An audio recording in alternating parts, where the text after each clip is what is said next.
The harness racing main event for this weekend and one of the top harness races of the year will happen on Saturday night at Woodbine Mohawk Park. That's when the 41st running of the North America Cup will take place in race 11. The headliner has a hefty $1 million purse. The 13-race card is loaded with top stake races starting in race 5 with the Armbro Flight for 3-year-olds and older filly and mare trotters. The race has a $233,000 purse, and the 4-5 morning line chalk MS Dream is a Swan for All Indiana bred that was purchased for only $18,500. The 5-year-old has banked over $1,513,000 and is riding a 4-race win streak.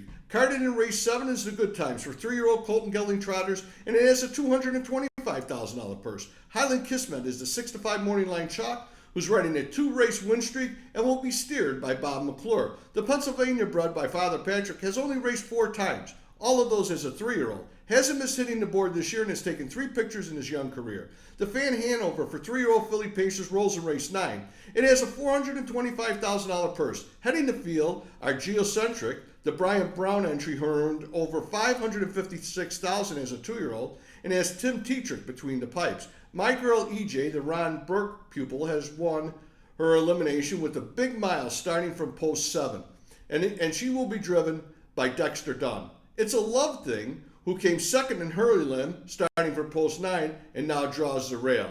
She is trained by Dave Maneri and driven by Canada's top pilot, James McDonald.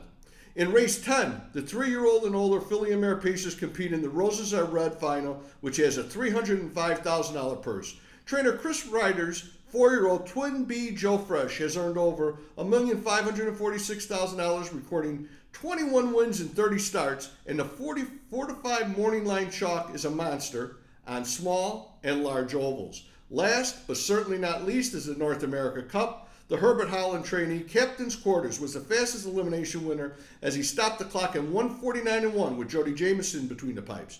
The track was wet for every elimination race, and although the rating was good in each race, I'm not putting much significance on the race time, as the other elim winners on that card happened later in the night.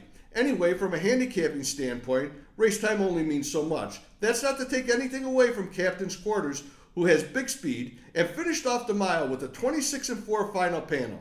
The next elim was captured by the Richard Moreau pupil, Fun Time Bayama, who battled legendary Hanover to the wire. That race went in 150-1 and was a gutsy performance by both of the top 2 finishers. The final elim of the night was snagged by the talented Better Delight coat, Nijinsky, who stopped the clock in 150-2. The entity-beaten 3-year-old went off as an odds-on choice with the very talented Louis Waugh in the bike. Nijinsky is now a perfect 4 for 4 in the year after posting only 1 win in 10 starts as a 2-year-old.